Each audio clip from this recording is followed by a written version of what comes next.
ইসলামী অর্থনীতিকে ধ্বংস করার জন্য, বাংলাদেশ যাতে সামনে না বাড়তে পারে এটা ধ্বংস করার জন্য ফ্যাসিস্ট শেখ হাসিনার নেতৃত্বে এস আলম গ্রুপ এই ইসলামী ব্যাংক দখল করেছিল।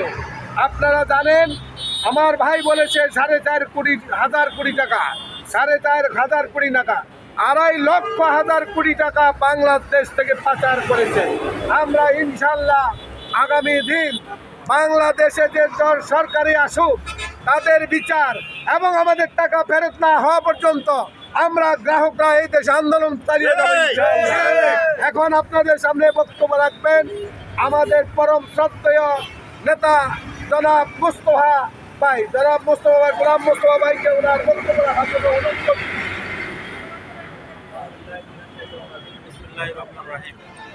ইসলামী ব্যাংক বাংলাদেশ লিমিটেড গ্রাহক ফোরাম কর্তৃক আয়োজিত আজকের এই মানববন্ধন কর্মসূচিতে সম্মানিত সভাপতি, উপস্থিত প্রিয় গ্রাহক ভাইরা, আসসালামু আলাইকুম রহমতুল্লাহ বরকাতুহু।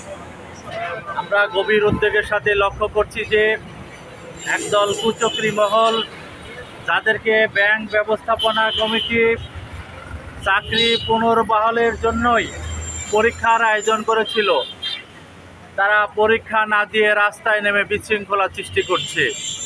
যারা প্রথমেই ব্যাংকের আইন লঙ্ঘন করে, আমরা এই ধরনের কর্মকর্তাদের পুনর্বাসন চাই না।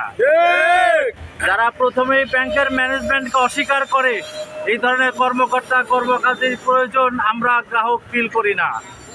আমরা ব্যাংকে এসে ভালো সার্ভিস পাই, যে ধরনের দক্ষ, সৎ, নৈতিক, আমানতদার ম্যানেজমেন্ট, সেই ধরনের ম্যানেজমেন্ট ইসলামী ব্যাংকের কাছে থাকুক, আমাদের সেটাই প্রত্যাশা।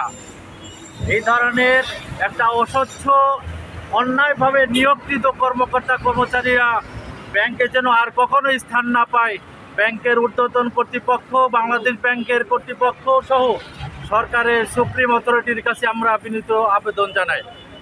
আমরা সর্বশেষ যে কথাটি বলতে চাই, ব্যাংকের ভিতরে যে ধরনের অস্বচ্ছতা, অদক্ষতা, অনৈতিকতা সৃষ্টি হয়েছিল, সেটা যেন আর পুনর্বহাল না হয়, সেই ব্যাপারে ব্যাংক ব্যবস্থাপনা কমিটিকে সুদৃঢ় অবস্থান নেওয়ার সুদৃঢ় আহ্বান জানাচ্ছি।